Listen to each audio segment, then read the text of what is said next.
Bonjour monsieur. Alors moi c'est pas monsieur, c'est madame. Non, non, je sais pas ce qui vous fait dire que je suis un homme, mais je ne suis pas un homme. Qui a offert 9 milliards d'euros aux concessionnaires privés d'autoroutes. Ça vous fait rire, pas moi. Il est temps de stopper l'hémorragie, je vous le dis de suite. On est tous les deux transgenres, on est parents depuis 3 mois, naturellement. Alors Mathéo qui a été enceinte. Pour moi, je restais un homme, même si je portais mon enfant. Déjà pour une femme à la base c'est déjà compliqué, donc lui en tant qu'homme ça lui a fait du mal. Dans le lit je me collais à lui, j'étais derrière lui, je lui touchais le ventre. Je me disais mais pourquoi c'est pas moi? Il a eu le droit à son congé maternité. Par contre au niveau de la CAF, impossible de le déclarer en tant qu'homme.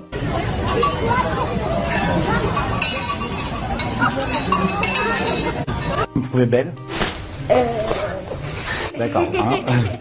Qui a amené cet enfant? Moi c'est Ophélia, enchanté. Bonjour monsieur. Alors moi c'est pas monsieur, c'est madame. Pas monsieur. Non. Si.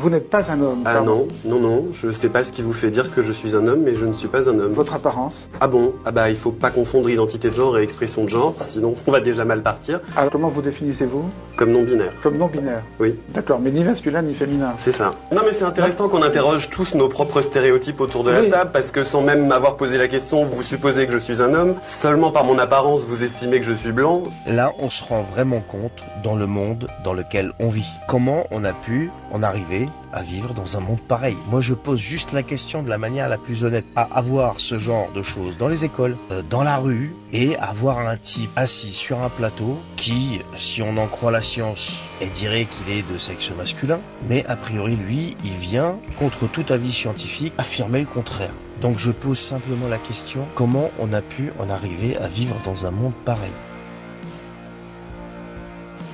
Ça vous fait rire, pas moi. Dès 2023, Jean-Philippe Tanguy avait tiré la sonnette d'alarme.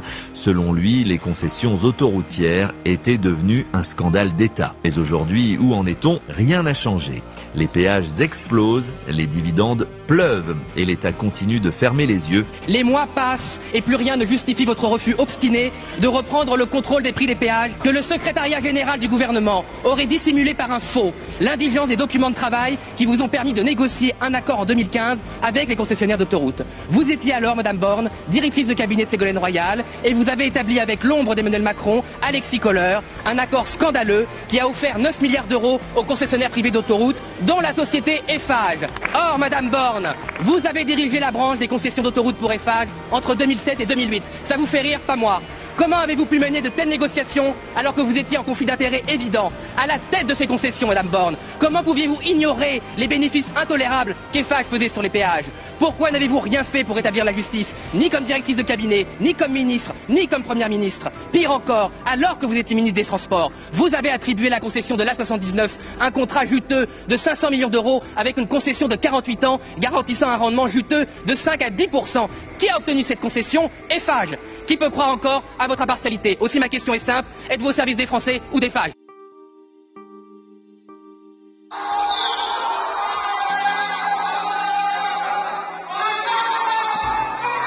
Il est temps de stopper l'hémorragie, je vous le dis de suite. Roubaix, c'est la ville occupée par des rats qui se prétendent musulmans. Ce qui me rassure, c'est qu'il y a beaucoup de Français d'origine maghrébine qui ouvrent les yeux. Et je vais vous lire un commentaire des plus pertinents sur cette vidéo-là.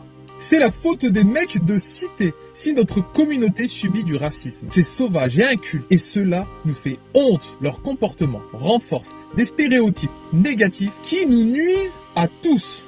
Merci pour ce commentaire qui a été liké plusieurs centaines de fois. Donc on voit bien qu'il y a beaucoup de Français d'origine maghrébine qui sont super bien intégrés en France et que malheureusement, quand on voit ces troupeaux dans un conseil municipal filmé, mis sur les réseaux sociaux, au vu de tous les Français, on ne peut avoir que honte. Et c'est pour ça que les Français ne croient plus au vivre ensemble et c'est pour ça que beaucoup de personnes sont désespérées.